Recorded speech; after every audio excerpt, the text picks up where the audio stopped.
Sudirman boleh sakit, tapi Jenderal Panglima Besar bangsa ini tidak akan pernah sakit. Sekarang pertanyaannya, kalian kayak itu?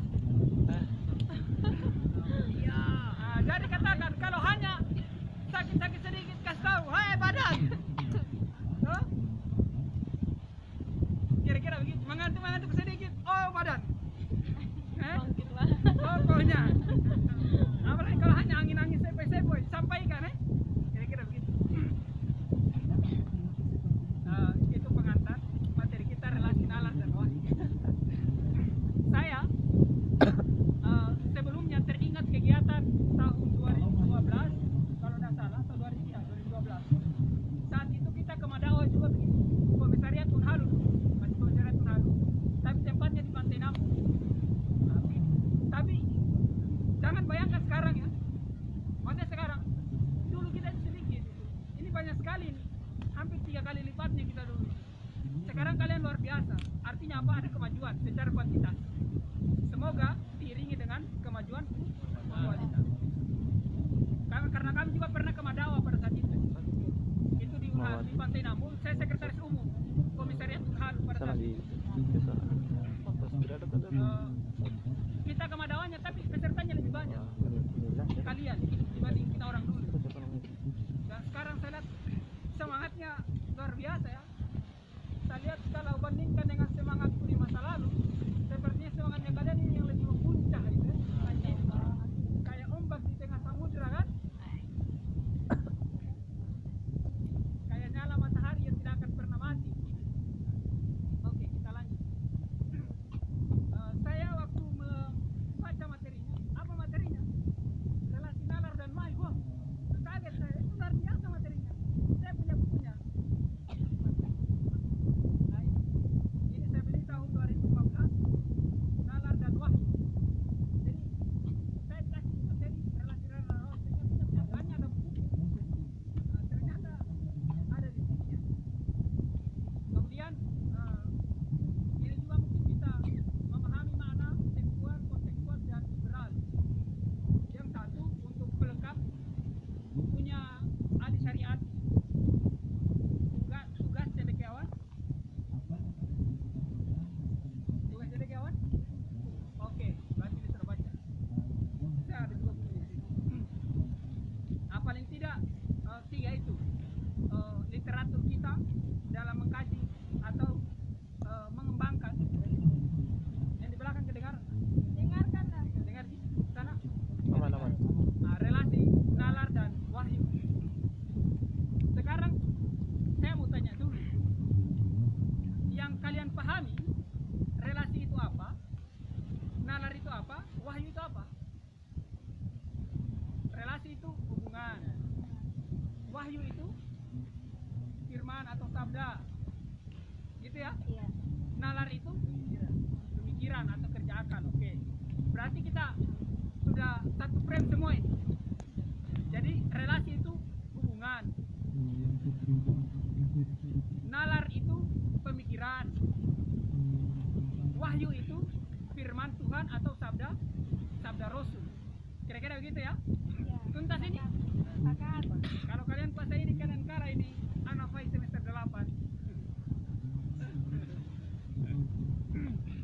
Oke, kita lanjut. Nah, sekarang kalau kita berbicara hubungan, paling tidak yang pertama, nalar dan wahyu itu tidak punya hubungan. Asumsi pertama kita bahwa nalar dan wahyu itu tidak punya hubungan. Saya berdiri ya. Jadi yang pertama bahwa nalar dan wahyu itu vis a vis atau tidak punya hubungan atau saling bertolak belakang. Nah, itu kan asumsi pertamanya kita kan. Sekarang kita uji apakah asumsi ini benar atau salah. Bahwa nalar tidak ada hubungannya dengan wahyu, wahyu tidak ada hubungannya dengan nalar.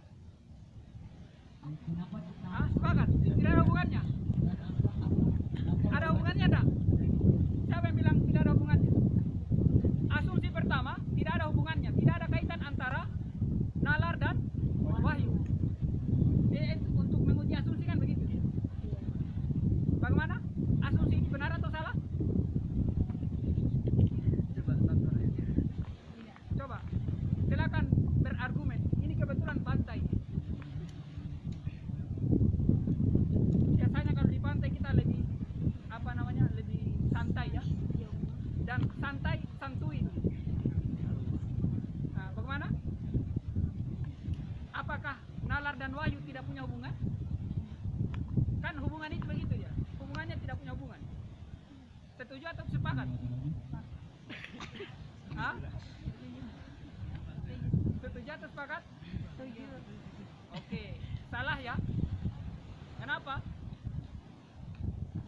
Kalau nalar dan wahyu tidak punya relasi, tidak punya hubungan, kenapa kita adakan pengajian ini? Ini kita bubar saja kan, kita sudah kesimpulan tidak ada hubungannya sudah. Iya toh? Iya. Kan tidak ada hubungannya, sudah kalau janji kita pengajian kan sudah tahu tidak ada hubungannya. Kan gampang kalau sudah tidak ada hubungannya, kan kita lanjutkan lagi, habis pembahasan. Nah, berarti ada hubungannya. Kira-kira seperti itu. Nalar ininya ya, nalar main-mainnya itu. Artinya berarti ada hubungannya. Tidak mungkin tidak ada hubungannya. Oke. Sekarang asumsi pertama otomatis tertolak. Kita masuk ke asumsi kedua.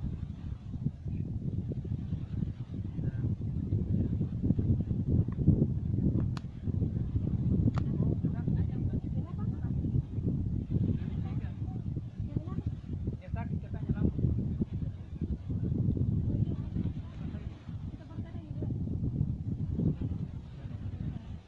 Sedang ada yang jaga. Oke, kita lanjut ya. Ini kalau dalam hukum fikih namanya fardu kifayah. Kalau sudah ada orang yang mewakili, yang lain sudah tidak gugur kewajibannya. Iya. Jadi asumsi pertama tertolak. Oke. Sekarang kita masuk ke asumsi kedua. Asumsi kedua, wahyu mendominasi nalar atau wahyu mendistorsi nalar. Maksudnya apa? Wahyu lebih tinggi dari nalar. Nalar itu hampir 10% ke bawah. Pertanyaan saya, apakah asumsi kedua ini diterima? Terima. Kalau asumsi kedua diterima, berarti asumsi ketiga tertolak. Karena asumsi ketiga bahwa nalar mendominasi wahyu. Atau ada asumsi keempat. Nalar dan wahyu punya proporsi yang sama dan punya ruang masing-masing. Nah, sekarang asumsi keberapa yang kita pilih? Kedua, ketiga, keempat. Kalau dalam matematika, kalau asumsi kedua ditolak, pasti asumsi ketiga ditolak. Itu kalau logika matematikanya. Enggak jatuh? Kan begitu.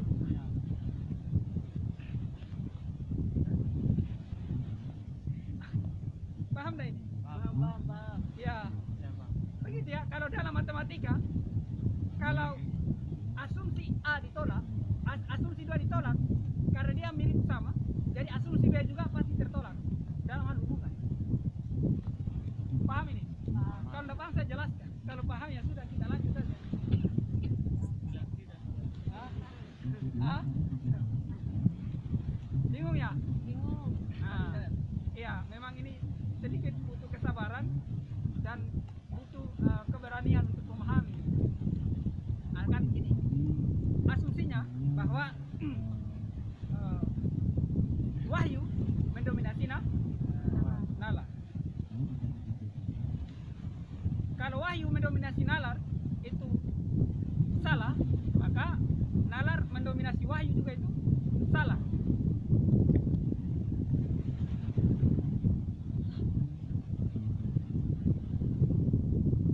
Paham?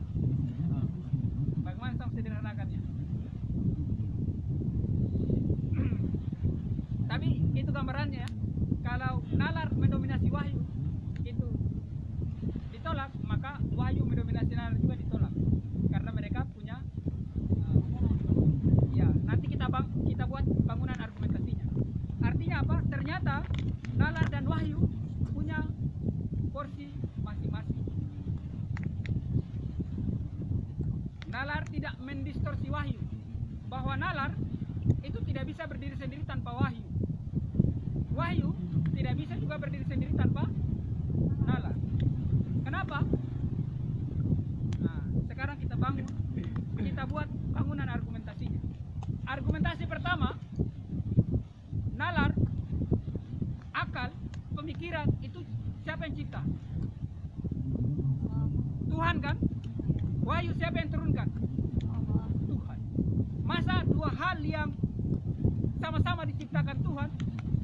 saling bertolak belakang atau saling mendominasi, kan tidak akan mungkin. Ya, bangunan argumentasinya begitu. Artinya apa? Karena ini sama-sama Tuhan. Masa apa yang ada di nalar itu mendistorsi wahyu, tidak akan mungkin. Karena yang turunkan sama-sama, tidak akan mungkin ada pertentangan. Karena sama yang buat. Iya kan? Kalau memang wahyu itu yang mendistorsi, mestinya itu sudah tidak perlu dibuat nalar untuk manusia. Nah, ini bangunan argumentasi rasionalnya. Paham? Paham ya? Bagaimana yang tidak paham? Ini baru bangunan-bangunan argumentasi, belum masuk di pembahasan. Hanya baru pengantar-pengantar ini. Itu ya. Oke? Ya, materinya sih relasi nalar dan wahyu. Itu tadi. Kalau pembuatnya sama, mestinya tidak ada pertentangan. Karena pembuatnya sama. Masa nalar itu bertentangan dengan wahyu? Kan tidak akan mungkin. Sama pembuatnya. Dan sama-sama Tuhan ini ada. Itu bangunan argumentasi pertama. Argumentasi kedua, wahyu diturunkan untuk kemaslahatan dan kesejahteraan umat manusia. Ya kan? Argumentasi kedua itu. Maka dia akan mengatur bagaimana manusia itu bisa sejahtera dan kehidupan manusia itu bisa sejahtera dan maslahat. Oke. Selanjutnya, nabi itu adalah perantara wahyu ke manusia kan? Yang menjelaskan siapa? Nabi kan? Jadi nabi itu menjadi mediator antara wahyu dengan realitas sosial kehidupan manusia. Itu yang pertama. Yang kedua, paham ini ya? Paham. Oke. Yang kedua, wahyu diturunkan bukan di ruang hampa. Wahyu diturunkan bukan di ruang, tapi diturunkan dalam kehidupan manusia yang kompleks, yang dikawinkan dengan budaya manusia. Jadi wahyu diturunkan ke bumi, bukan digantung di antara langit dan bumi. Jadi ada jelas dia, bukan digantung tanpa kepastian. Tapi diturunkan ke bumi kan? Iya. Wahyu itu diturunkan ke bumi, dikawinkan dengan realitas dan konteks sosial. Sekarang, wahyu diturunkan kurang lebih pada 700, kan 671 Masehi, Rasulullah lahir. 40 tahun setelah itu, tepatnya 711 Masehi, itu wahyu pertama turun. Dari 711 Masehi sampai 2019 itu masa jangka yang sangat panjang. Maka untuk mengkomunikasikan antara konteks Al-Quran di masa lalu dengan sekarang, realitas yang semakin kompleks, itu pasti butuh nalar, butuh ijtihad, butuh pemaknaan kembali. Ali bin Abi Thalib pernah berkata begini, wahyu itu diam, mana ada wahyu bergerak? Ada ini mungkin, wahyu namanya. Kalau wahyu pasti bergerak. Kalau namanya wahyu. Tapi kalau wahyu asli, itu dia hanya diam. Tidak ada wahyu yang bergerak. Yang menggerakkan itu adalah nalar, pemikiran, ijtihad manusia itu sendiri. Iya kan?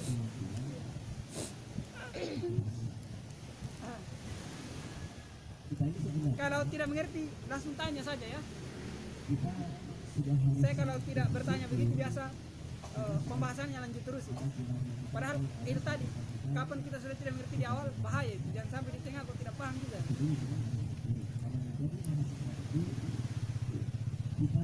Itu ya.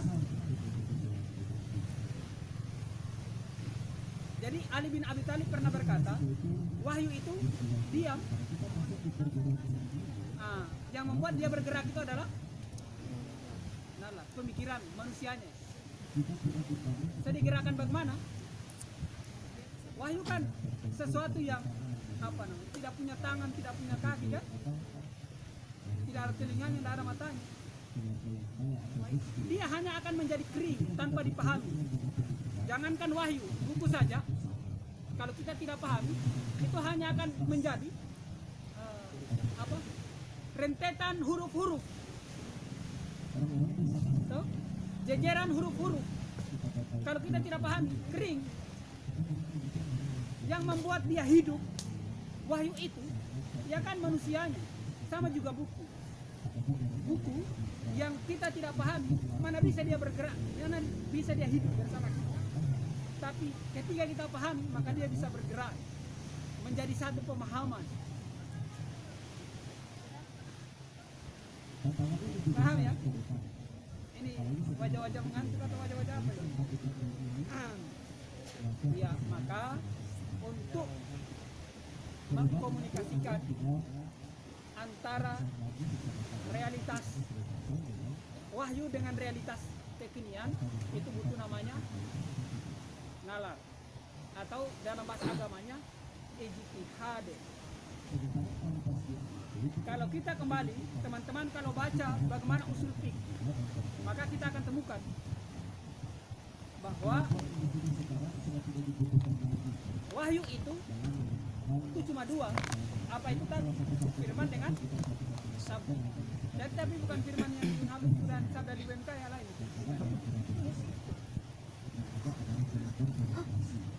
Firman sini lain. Jadi firman dengan sabda itu wahyu. Kalau kias, pernah dengar kias? Kias itu kan analogi ya. Kemudian ijma itu kan konsensus, kesepakatan. Jadi konsensus dia. Sama al-urf, kebiasaan.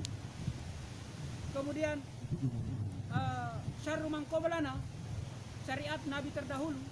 Kemudian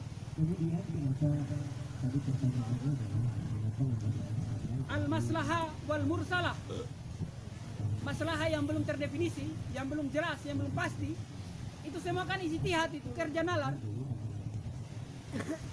Iya kan? Sementara kalau di Ahlussunnah itu patokan hukumnya 4 dia. Apa? Quran, sunnah, ijma dan qiyas. Ijma dan qiyas ini nalar ini. Teman-teman kita di NU itu ijma dan qiyas pakai, Muhammadiyah tidak. Kenapa? Karena ijma dan qiyas ini ijtihad, kerja nalar. Dia bukan patokan, bukan wahyu. Yang wahyu itu hanya Quran dengan yang firman dengan sabda, Quran dengan hadis. Tapi ingat bukan firman yang di Unhalu dengan sabda di WMK. Siap. Lain. Nah, jadi kenapa Muhammadiyah mengambil itu? Ya karena memang yang produk nalar itu kan produk berpikir, kemampuan berpikir. Ijtihad, ijma dan qiyas itu nalar, kerja nalar. Itu bukan rujukan. Yang rujukan utuh itu adalah Quran dan Sunnah. Makanya Muhammadiyah hanya slogannya adalah rujuk ilal Quran wa sunnati Rasulullah sallallahu alaihi wasallam. Kembali ke Al-Quran dan Sunnah Rasulullah sallallahu alaihi wasallam atau ke hadis. Tidak ada lagi ijma dan qiyas. Kenapa? Karena itu ijtihad, itu kerja nalar. Disinilah artinya apa? Nalar dan wahyu punya hubungan, punya relasi, bahkan punya interrelasi dan interkorelasi dalam pembentukan syariat. Pasti bingung kan?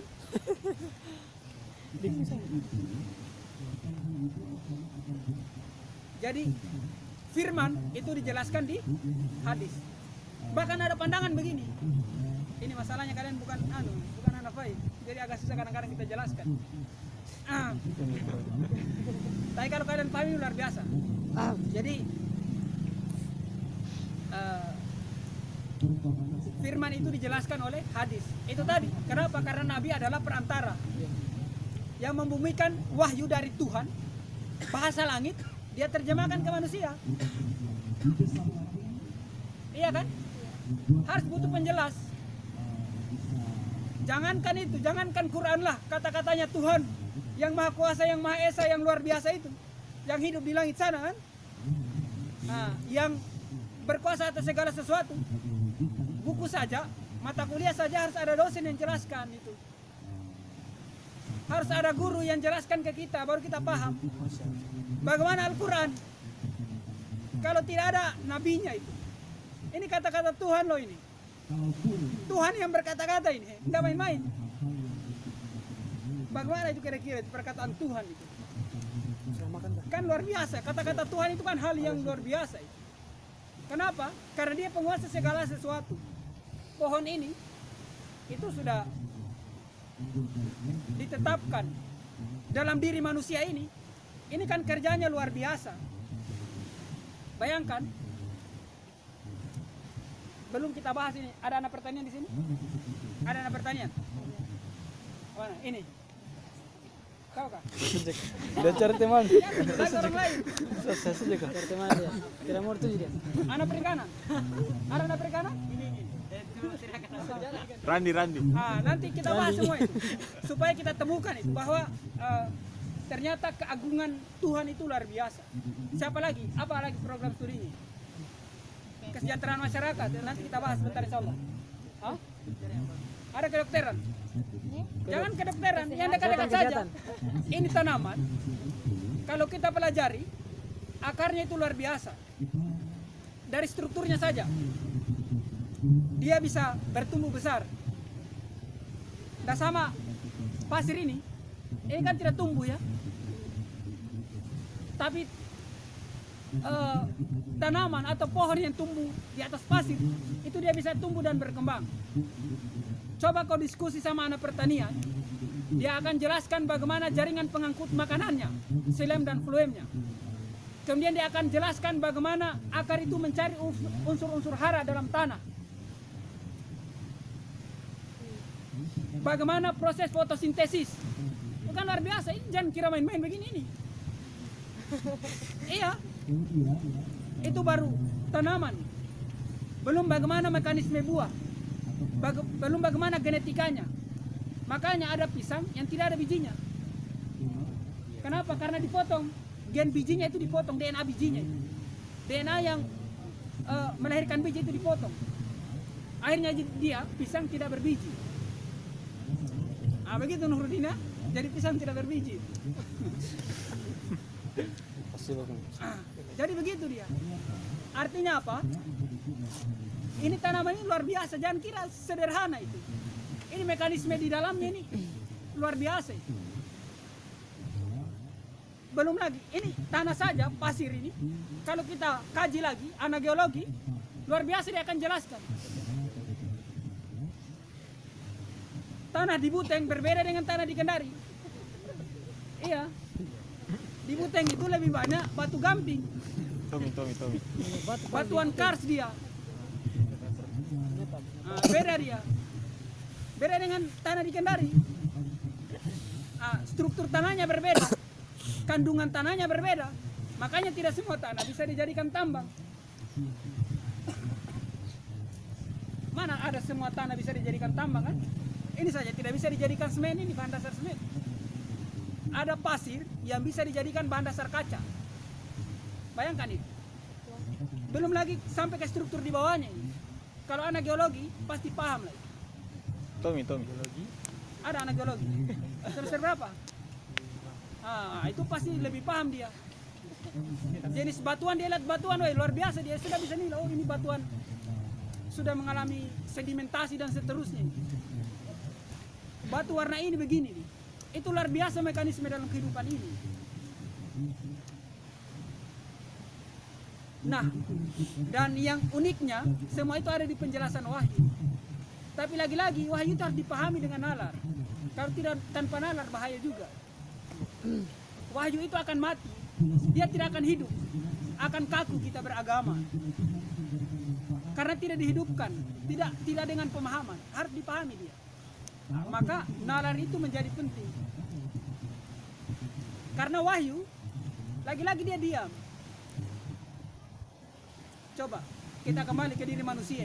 Anak biologi pasti pahami, atau anak kedokteran itu, anak perawat, anak kebidanan. Coba bayangkan, kita punya kulit, luka bisa menyembuhkan dirinya sendiri. Kalau hati kak, kalau hati kira-kira bisa menyembuhkan dirinya sendiri enggak? Hati yang mana dulu ya? Hati ayah. Hati-hati bahas hati. Hati dengan hati. Iya, iya kan? Yang sederhana saja. Berapa kancing baju? Baru mau dihitung kan? Itu memang jangan saya tanya kok sebentar. Kancing baju lagi-lagi tidak ada kemarin saya jelas. Kancing baju yang sederhana itu ada yang buat. Bagaimana tanaman? Bagaimana diri kita? Iya kan?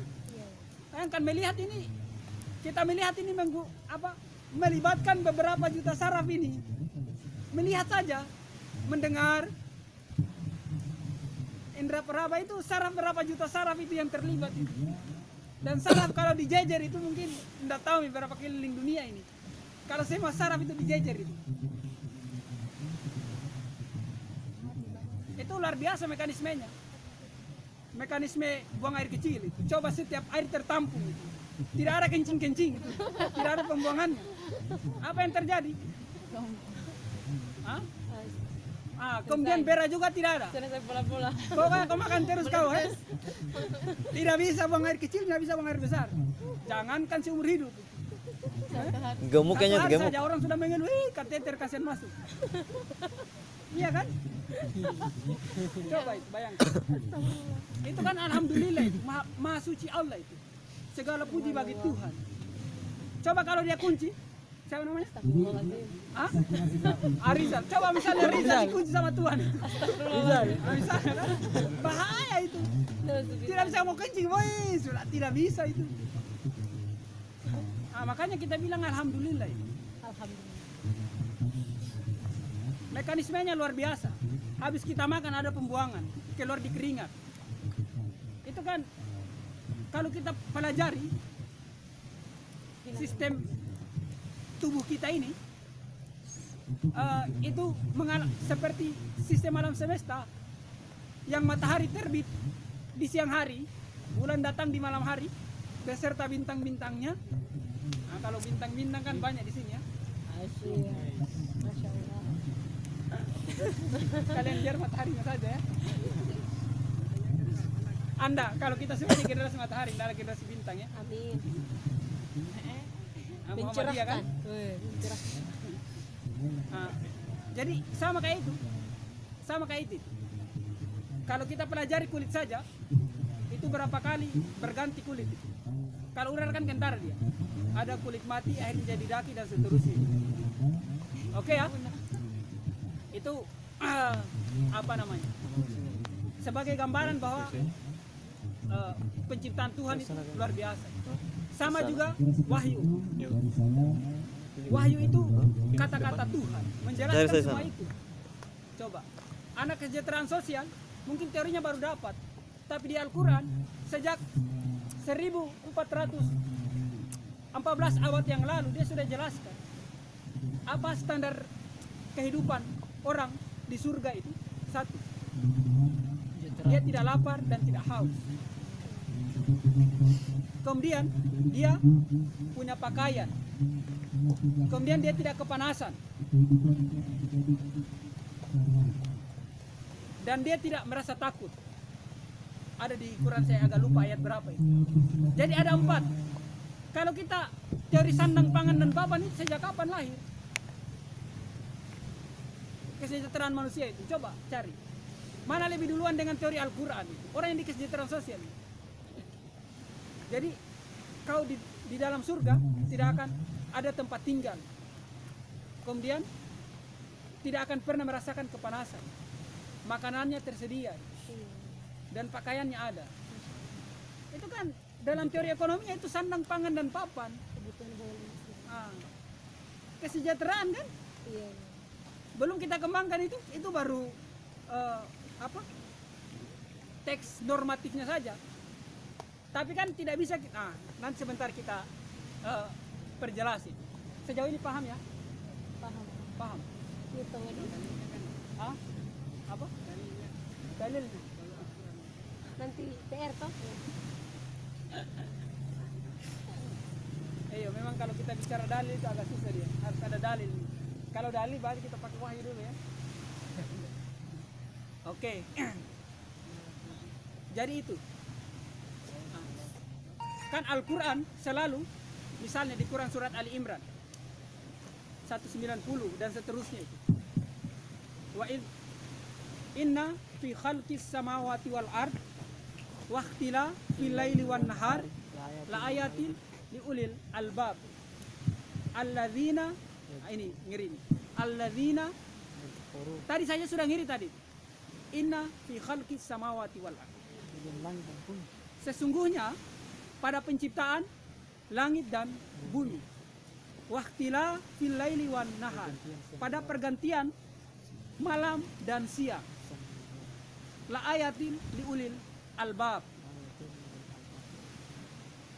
dan ada tanda-tanda kebesaran Tuhan. Kenapa tanda-tanda? Saya bongkarkan sekarang rahasianya ilmu pengetahuan. Saya bongkar di sini. Kau pergi dimanapun, pada akhirnya rahasia ilmu pengetahuan itu cuma satu rahasianya.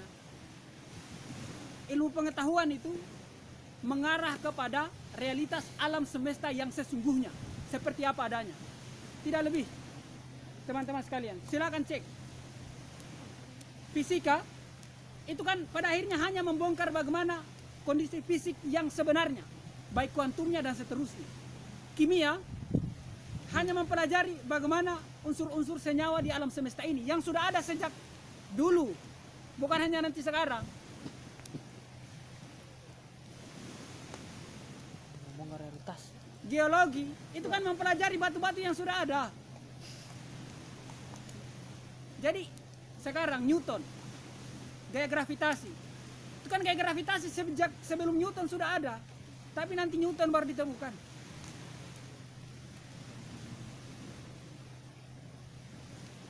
Iya kan? Iya. Apalagi hukum aksi reaksi dalam kehidupan itu sudah ada, tapi baru ditemukan. Artinya apa? Ilmu pengetahuan hanya membahas terkait perihal yang sudah ada dalam alam semesta, hanya belum diketahui sama manusia. Ilmu kedokteran, ilmu bedah, itu kan dia hanya pelajari bagaimana kulit dan organ-organ ini. Ternyata organ-organ ini dan kulit itu bisa mereproduksi diri sendiri. Makanya dibuatlah cangkok dan seterusnya. Itu kan sudah ada. Paham ini ya? Ya paham Pak. Nah, itu rahasianya. Kau pergi dimanapun sama profesor manapun. Makanya ada profesor yang ahli sapi. Siapa lagi namanya? Yang hanya ahli sapi. Nah, Pak Harapin Hafid. Memang ahli sapi dia. Tapi kan ilmunya itu sudah ada di sapi. Kan? Sapinya sudah ada sejak dulu. Tapi baru kita tahu, oh begini ternyata. Nah, kalau sapi begini, begini beratnya. Tidak perlu ditimbang. Kan sudah ada itu. Orang pertanian. Itu kan hanya diteliti itu. Pokoknya semualah itu. Unsur untuk menghilangkan biji di pisang itu kan sudah ada. Hanya dipotong saja. Gennya itu, DNA-nya. Itu kan sudah ada. Jadi rahasianya ilmu pengetahuan, kau pergi dimanapun kesimpulannya satu. Dia hanya menjelaskan realitas alam yang sesungguhnya yang sudah ada. Hanya belum ditahu sama manusia. Oke, kita kembali. Siap.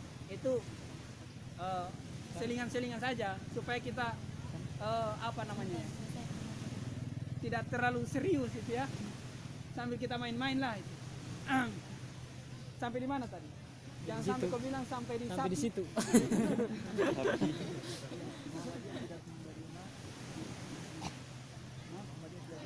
Ijma dengan kias. Ijma dan kias. Oke. Nah, jadi Jangan hitung-hitung ya. wahyu itu dan nalar itu punya hubungan, ya, karena ijma dan kias itu bagian dari penalaran.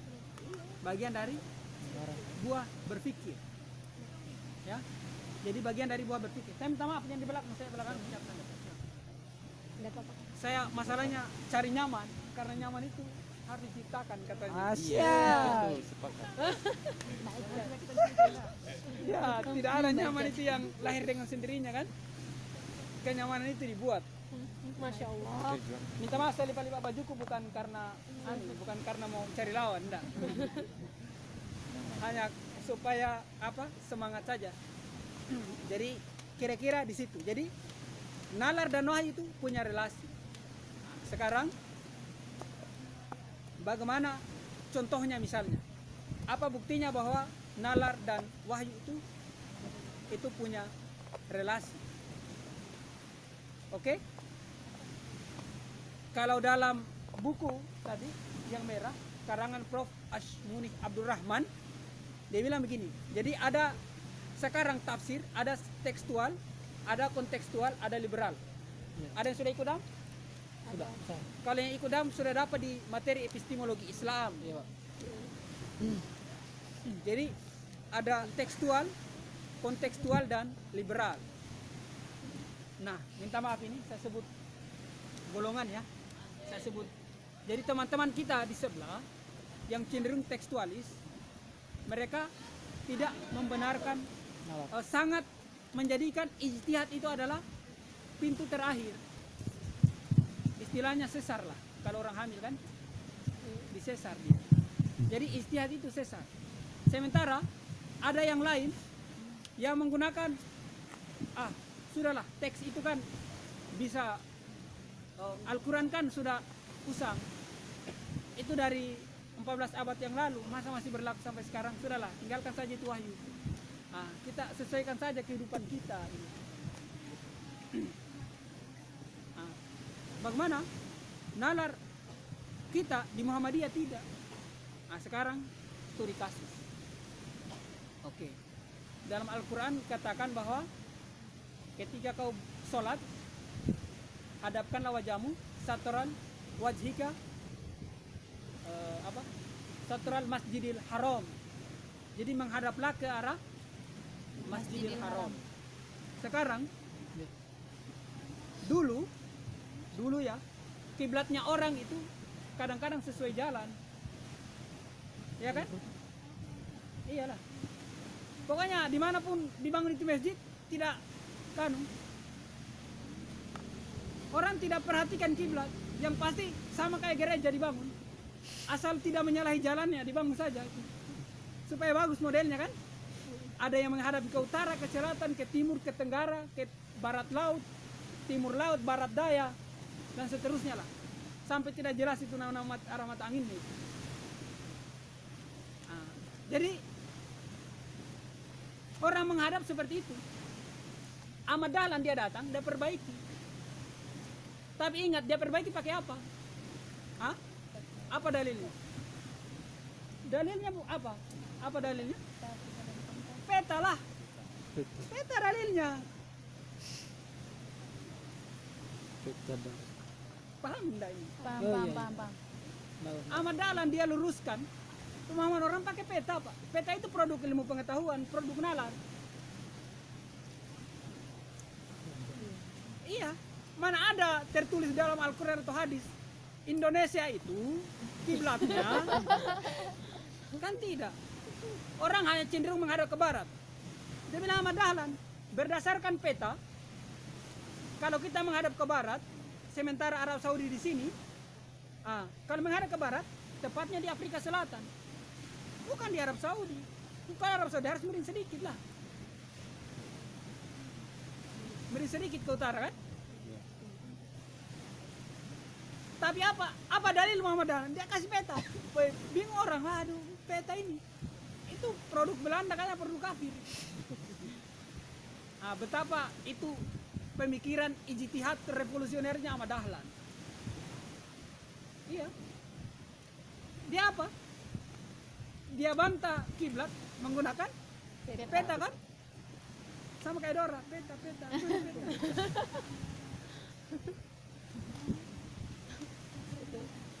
Artinya Paham yang lain ini ya? Paham. Karena yang biasa yang di belakang itu yang banyak tidak paham. Makanya sengaja saya duduk di belakang. Memang selama ini saya tidak paham itu. Ini hati-hati yang duduk di belakang. Dicurigai ya. Tersangka. Terduga. Tersangka. Oke.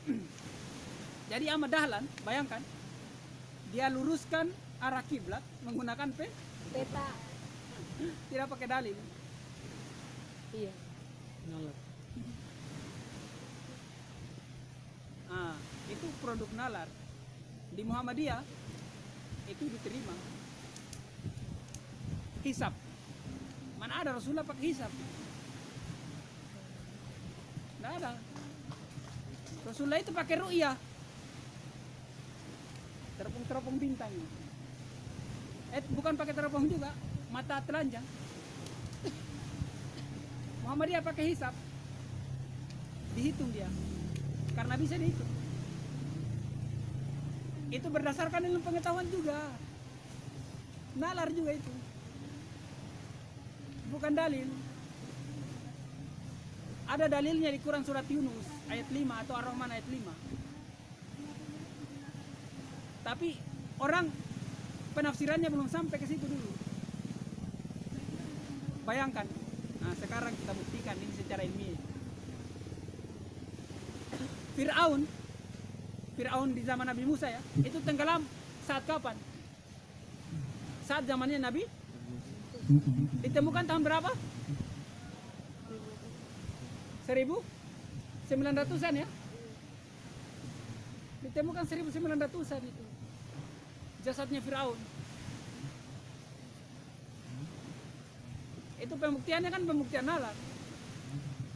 Ya kan? Pembuktian ilmiah lah.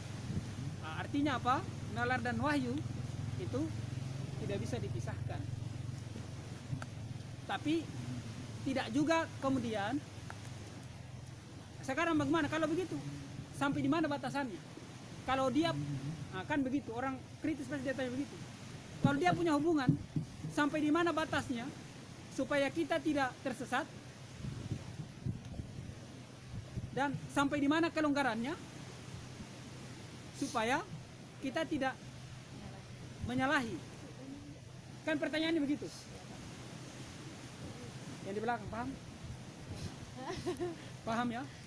Yang belakang paham?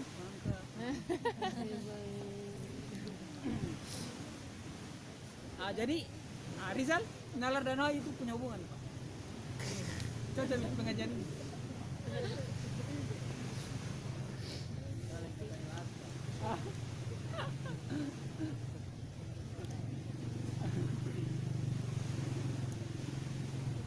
Kasih tahu, masa kau samakan saya ciptaan Tuhan dengan ciptaan manusia kan? Sampaikan ke Askal loh, semua ciptaan manusia itu istimewa, Pak. Dan Allah. Sama tadi saya cerita dengan saya bawa materi di DADIN. Dia bilang lebih gagah fotonya dibanding aslinya ya. Iya. Kan saya pasang foto kan di biodata, di PowerPoint. Lebih gagah fotonya dari aslinya ya. Senyum-senyum mereka, iya. Hanya kalian harus tahu, itu foto, itu bekas kamera, itu bekas tangan kamera itu. Editor. Sementara ini ciptaan Tuhan. Semua ciptaan Tuhan itu istimewa. Oh iya. Masya Allah. betul. Nah, jadi sampaikan begitulah, boleh lah sekali-sekali kan. Jadi kalau mana kenapa beda dengan fotonya? Aku pengagum foto paling. Ini aslinya, ini ciptaan Tuhan. Sampaikan begitu. Jelas ini lebih indah itu. Ini lebih istimewa, Pak. Ya, kau bikin apa dengan foto itu? Kau cium-cium itu terserah kamu. Kau injak-injak kan? Itu tidak bisa balas kamu. Tapi kalau dengan saya, kita bisa berdinamika itu.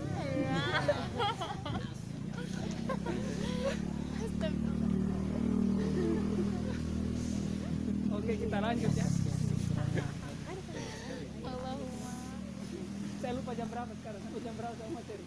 Jam baru sampai 12:15 kan? Belum. Jadi, Sampai kemampuan kan dah. saya itu kalau sudah bersama kader-kader dua materi begini, selama ini biasa kalau agak panas-panas sedikit, kalau sudah bertemu kader-kader itu alhamdulillah itu kadang langsung, apalagi menjelaskan begini kayak semangat sekali, semangat lagi. Takbir ini. Iya. Semangat muda kembali ke jam berapa? Sampai batas kemampuan. Kalau ada pertanyaan, Jam 11. bertanya saja ya. Langsung Dan bertanya. sampai pertanyaannya Kak, Yang tadi Kak. materinya relasi nalar dan wahyu, tapi pertanyaannya ke lain itu. Tadi Kak belum dijawab. Batasannya. Batasan dia.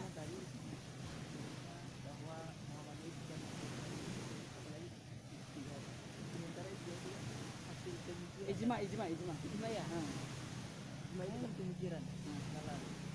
Jadi tadi cerita orang di atas Bali ya. Bahwa kita kembali ke Al-Quran. Jadi sedikit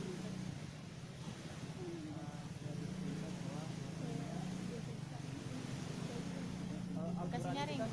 Al-Quran, terkait dengan Al-Quran, dulu di masa Nabi Muhammad SAW itu sudah dibunyikan. Setelah Abu Bakar baru dibunyikan, salah satu antara dua, satu setelah zaman Utsman baru dibukukan, disebarkan. Kemudian lanjut lagi, itu hanya berupa tulisan ya, belum diartikan macam bahasa Indonesia atau apa. Kemudian menjelang atau berlanjut di tahun-tahun berikutnya ada semacam penafsiran begitu, itu kan hasil cuma penalaran atau pemikiran manusia. Sementara tadi penjelasannya terkait dengan hadis dan menerima apa tadi sementara hasil dari sebuah penjarahan. Kasih banyak ya. Ada lagi pertanyaannya? Itu saja. Ya, oke. Yang dimaksud tadi itu dalil. Jadi Muhammadiyah itu hanya merujuk Quran dan Sunnah. Kan kalau di NU itu 4 ya. Quran, Sunnah, Ijma dan Qiyas. Ini dia jadikan dasar. Sementara Ijma dan Qiyas itu produk nalar. Dia ijtihad dia. Maka Muhammadiyah tidak menggunakan ini.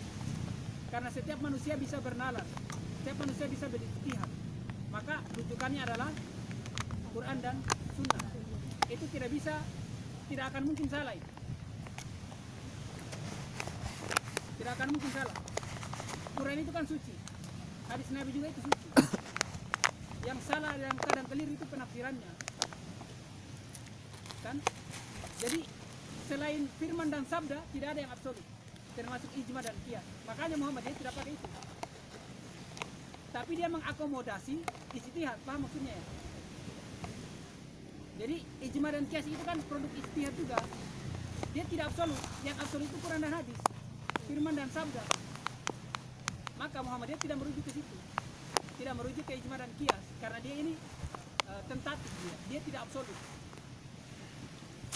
Yang absolutely itu tadi Al-Quran dan Sunnah. Lantaran itunya sebenarnya Muhammadiyah ini sangat terbuka dengan ijtihad, sangat terbuka dengan nalar. Makanya tadi Ahmad Dahlan memperbaiki kiblatnya orang Indonesia pada saat itu hanya dengan menggunakan peta. Itu kan kerja-kerja nalar. Hanya menggunakan peta, tidak menggunakan dalil. Untuk menjelaskan dalil itu. Nah, ini sebenarnya tadi saya mau tunjukkan saja bahwa ijma dan qiyas itu adalah produk nalar. Karena ijma itu konsensus, qiyas itu analogi. Nah, maka dia tidak absolut. Karena dia hasil pemikiran. Oke ya? Nah, memang kalau Al-Quran itu tadi sampai kodifikasi. Dulu itu Al-Quran itu huruf ta, huruf sa, huruf ba, huruf na. Kalau disambung itu tidak ditahu. Nanti kemudian terjadi kodifikasi. Yang ba dikasih titik di bawahnya, yang ta dikasih titik 2 di atasnya, yang ta dikasih titik 3 di atasnya. Sod dengan dot itu sama dulu. Nah, dalam perkembangannya sod itu kosong, yang dot itu dikasih titik di atasnya. Sin dengan shin itu dulu sama. Kita tidak tahu yang mana sin, yang mana shin. Dalam perkembangannya dikodifikasi. Yang sin itu, yang shin dikasih titik 3, yang sin tidak. Begitu sejarahnya. Sampai kodifikasi kan. Jadi apa? Tadi kita kembali, batasannya di mana? Apa batasannya? Kalau begitu, nalar dan wahyu itu batasannya di mana? Supaya kita tidak tersesat. Muhammadiyah merumuskan bahwa kalau dalam persoalan ibadah khossah, persoalan tauhid, ibadah dan akhlak, itu murni pemurnian. Itu tidak bisa ada kreasi yang berlebihan kecuali pada tataran metodologi. Tidak bisa ada kreasi kecuali pada tataran metodologi atau cara atau pendekatan atau sarana pendukung. Tapi intinya itu tidak bisa diganggu-gugat. Ya, substansinya tauhid, ibadah dan akhlak itu tidak bisa diganggu-gugat. Tapi persoalan muamalah duniawiyah silahkan. Persoalan tata cara silahkan. Medianya ya. Contoh.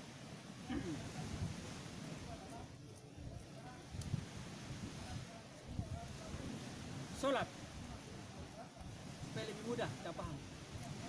Sholat, Isya kamu kasih jadi 4 rakaat, boleh enggak? Enggak boleh kan? Bisa memang betul. Bisa 4 rakaat memang Boleh, Kak? oke. Maghrib 4 rakaat, Enggak, enggak bisa kan? Ya. Isya dikasih 3 rakaat, tidak. tidak bisa. Kalau Isya dikasih 2 rakaat, bisa. Tapi ada syaratnya. Iya. Karena tata cara itu sudah ditetapkan. Tapi medianya itu bisa berbeda. Asalkan menutup aurat, mau pakai baju warna apa saja, boleh. Mau pakai rok atau celana, boleh. Itu bukan termasuk dalam unsur sholatnya, tidak termasuk unsur sholatnya. Ya, termasuk haji. Kalau pergi naik haji di di Tampunawau nggak bisa.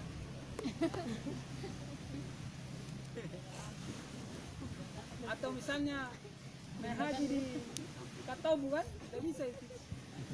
Di Tampon nggak bisa kau naik haji di situ. Ditampung. Atau naik haji lagi di mana? Di Bulukumba nggak boleh ya. Mau naik haji lagi di mana? Sebutnya di Bakatobi juga nggak boleh. Sebagus apapun di sana ada surga di bawah laut ya. Di Corona juga nggak bisa ya. Orang naik haji. Ya. Meskipun di asrama haji di Kendari itu ada miniatur Ka'bahnya, nggak bisa kau haji di sini. Jadi, tapi kalau persoalan media boleh. Dulu orang naik haji pakai unta atau pakai kuda kalau yang satu daratan. Kasihan yang tidak, yang beda daratan. Kita naik pesawat lah. Boleh enggak? Boleh. Itu tidak termasuk unsur hajinya. Tapi unsur hajinya ada sa'i dan ada sa'i, ada lempar jumroh, ada tawaf, ada wukuf di padang Arafah. Kau tidak lakukan itu tidak sah haji. Karena sudah pasti itu dia, tidak bisa diganggu-gugat. Persoalan sekolah, mau sekolah model silakan. Kau mau masuk sekolah kedokteran kah, sekolah Universitas Muhammadiyah Kendari dan seterusnya boleh. Jadi persoalan itu ya, muamalah duniawiyah boleh. Itu sederhananya begitu.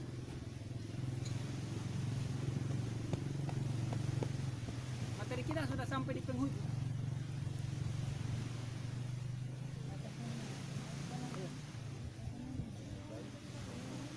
bata di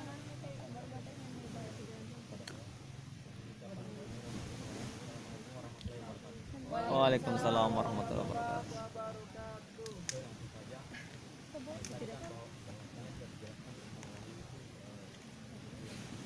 Aku gimana ke sana? Jam 1. Hah? Sebelah. Kenapa? Enjan-enjanan. Kenapa dikasih begitu saja anaknya? Enggak, sudah setuju saya. Bukan berkaitan dengan Simbol lah. kalau fakultas enggak apa-apa, kalau bawa fakultas kalau bawa yang pelanggaran gitu. Bukan meluruskan wahyu tapi berubah artinya kan penyelidikan.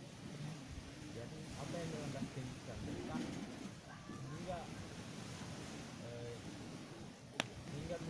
hingga mereka bebas dalam dalam berpikir apa yang meracuni pemikiran mereka itu saya pertanyaan mereka. Ya, langsung saja ya moderator. Oke, makasih ya moderator. Moderator sabar sekali moderator ini dari tadi. Jadi dalam realitasnya memang ada orang yang menafsirkan Al-Quran Dari dan mana, salah. konten Ini sebenarnya tombak itu bangun masuk ke hakikat Kalau perkembangan. kurang kapan lepas tukan saya. Kalau kapan lepas tukan saya. Ada orang yang salah menafsirkan ada. Al-Quran, lantas dia tidak lagi beragama Islam, keluar dari Islam, dia jadi ateis. Ya itu tadi, karena Al-Quran itu firman dasar itu suci, tapi penafsirannya itu Di rumah. sudah mulai tidak. Bisa saja dia salah. Jauh. Sekarang baru gak dengan anak Malas. kok ada itu saya dari tak kira tembus fenomena beda dengan realitas ya, beda lagi dengan tragedi. Ini kita bicara fenomena. Fenomena itu biasanya tidak sesuai dengan realitasnya. Jadi ada satu fenomena di mana orang salah menafsirkan Al-Quran. Kok bisa? Atau dia sesat, ya? Atau dia keliru. Satu, memang yang namanya manusia itu tempatnya salah dan khilaf. Kalau dalam ijtihad itu tidak ada yang salah dan benar, karena kalaupun salah satu, kalau benar dua. Itu ya. Hanya dalam konteksnya ketika dia menyesatkan, memang ini dua konteksnya berbeda. Jadi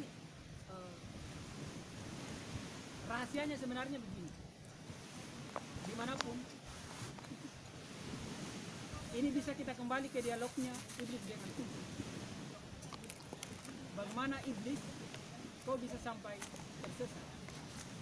Karena iblis mencoba menjadi aku, sementara bagi Tuhan tidak ada aku selain aku. Itu sebenarnya menurut saya cluenya di situ. Bagi iblis, dia mencoba menjadi aku di hadapan Tuhan yang Tuhan itu sendiri tidak ada aku, tidak ada aku selain, tidak ada keakuan selain aku. Kan begitu. Tuhan, iblis mencoba membangun eksistensi diri, padahal tidak. Kita sebagai hamba ini, apalagi kader IMN, apalagi beragama Islam, itu harus tunduk lahir dan batin. Makanya kenapa selalu yang kita baca apa? Raditu billahi rabba. Saya telah ridho, telah kutundukkan pikiranku, telah kutundukkan hasratku, kutundukkan perasaanku, kutundukkan segala keinginanku dengan mengakui Kaulah satu-satunya Rob yang berhak disembah, yang paling hak untuk disembah. Wabil Islami dina, dan Islam sebagai pedoman dalam menjalani kehidupan. Wabi Muhammadin Nabiya wa Rasulah, dan berfigurkan kepada Rasulullah Muhammad sallallahu alaihi wasallam. Jadi sebenarnya di sana kita menafsirkan Al-Quran kalau kita baca, ini beda lagi tafsir ya. Kalau Anda baca kaidah tafsir tulisan Muhammad Quraisyihab, itu kita akan sadar bahwa Al-Quran itu, wahyu itu punya kemauan sendiri. Kerja-kerja nalar itu dibatasi oleh wahyu.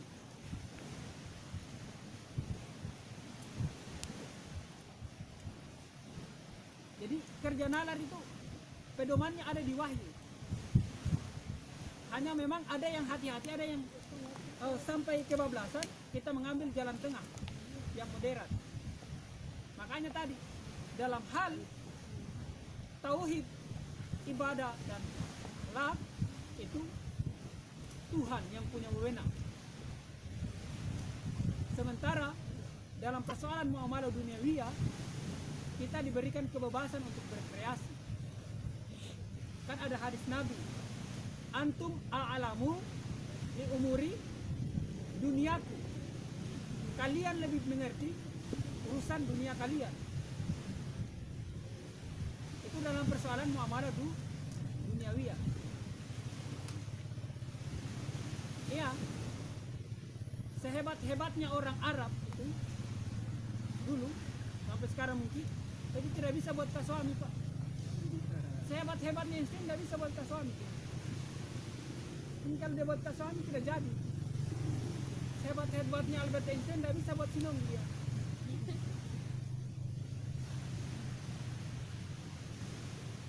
Apa bukannya? Nah, itulah, itu konteks sosial, ya. Jadi kita kembali tadi, memang manusia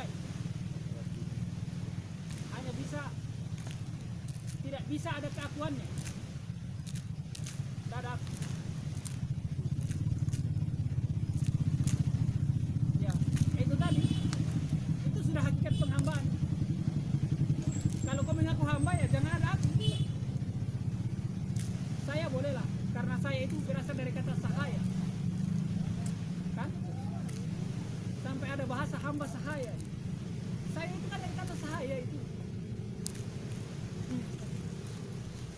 Nah, tidak lagi menjadi aku, karena keakuan itu membangun eksistensi diri. Di hadapan manusia tidak apa-apa. Karena kita semua sama derajatnya. Kalau kita lebih kita merasa rendah diri terhadap manusia yang lain, karena manusia yang lain, maka kita sebenarnya sedang membuat togut-togut selain Allah Subhanahu wa Ta'ala. Artinya apa? Tidak boleh ada keakuan terhadap Tuhan. Semoga dipahami. Begitu saja dia. Memang ada kisahnya begitu, hanya karena persoalan bahasa Arabnya berbeda. Padahal kalau kita nanti bisa lagi dalam ada buku itu, Samudra Ilmu Al-Quran, Al-Itqan fi Ulumil Quran, tapi dia ringkasan dari karya Imam Jalaluddin As-Suyuti. Bisa didalami di situ. Tapi kalau kita ini kuncinya begitu. Makanya Tuhan dia bilang begini. Allah Subhanahu wa Ta'ala dalam hadis qudsi dia bilang begini. Kau datang kepadaku dengan berjalan, saya akan datang kepadamu dengan kau sebut namaku dalam kerumunan, dalam orang banyak, maka saya akan mengingatmu dalam diriku. Maka adik-adik sekalian, kita harus paham bahwa ini paling intinya ini, core-nya ini. Core-nya itu kita sadar bahwa kita ini hamba sama Tuhan, jangan keberanian. Maksudnya tidak ada aku menghadap Tuhan. Atfaita, saya sangat betul-betul lemah, sangat betul-betul hina. Itu di hadapan Tuhan. Iya, karena kita manusia lagi-lagi. Saya bicara tadi materi di DAD, mereka begini, jantungnya saya kita tidak bisa kita kendalikan. Karena jantung ini sama kayak alam semesta, badan manusia kayak tadi punya mekanisme kerja sendiri.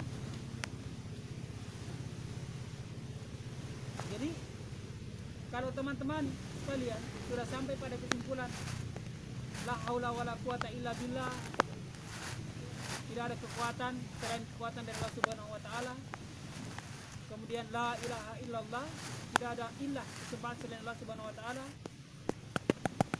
Kemudian kalau kita perluas lagi, la wujudu illallah, tidak ada sesuatu yang ada selain Allah. Itu insya Allah sudah sampai pada kesimpulan tertinggi. Itu korni. Tapi terlalu cepat saya sampaikan ini. Ya. Semoga dipahami.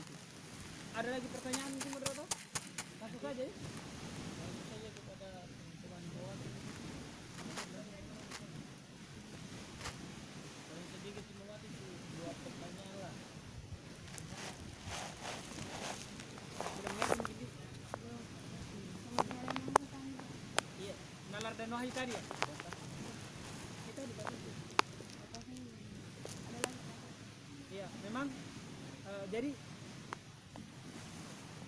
nalar itu dengan wahyu punya hubungan, punya relasi. Ya. Hanya pertanyaannya, nalar yang seperti apa? Kan begitu. Apakah semua nalar? Nah, itu dia. Tadi juga sudah terjawab. Tidak semua nalar. Makanya ada istilah begini.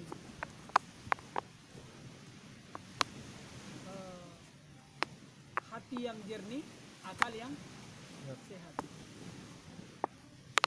Akal yang sehat dan hati yang jernih. Itu dia. Kalau kita sudah sampai di situ, saya sempat tanyakan itu sama Buya Safi Ma'arif waktu di Yogyakarta. Dia sempat bilang, kita ini harus akal sehat dan jiwa hati yang jernih, yang tulus, yang ilah, yang suci. Saya tanya, saya bertanya, bagaimana itu akal yang sehat, hati yang jernih, hati yang suci? Dia jawab, apa ya, rasakan sendiri. Kita tahu kok diri kita ini. Pada saat kita berpikir sehat, kita tahu. Saat jiwa kita jernih itu kita tahu. Itu dia. Jadi yang namanya menurut dia itulah fitrah kalau dalam bahasa agamanya. Jadi fitrah itu tidak akan menyalahi. Itulah akal yang sehat, jiwa yang jernih. Kalau manusia itu jujur, dia akan akui itu kebenaran. Melebar sekali kita punya materi. Terawal. Ya. Jadi di situ dia. Kak, bagaimana bentuknya? Itu tidak bisa dijelaskan dengan kata-kata. Karena itu rasa, Pak. Rasa itu tidak bisa kau jelaskan. Saya benci kita, Kak. Kenapa kau benci saya? Tidak tahu, Pak. Saya benci. Kan kau paksa orang mendefinisikan, menjelaskan. Rasa itu tidak bisa dijelaskan. Saya jatuh cinta sama kamu. Kenapa kau jatuh cinta sama saya? Tidak bisa kau menjelaskan. Karena kau bibirmu bagus, matamu indah, pipimu pipi merah kayak tomat, hidungmu mancung, kan? Sabar Rambutmu Wani. bagus, keriting bola-bola. Nah, ingat, cinta itu bukan mata, Pak. Kalau cinta itu mata, maka tidak akan ada cinta yang abadi. Iya.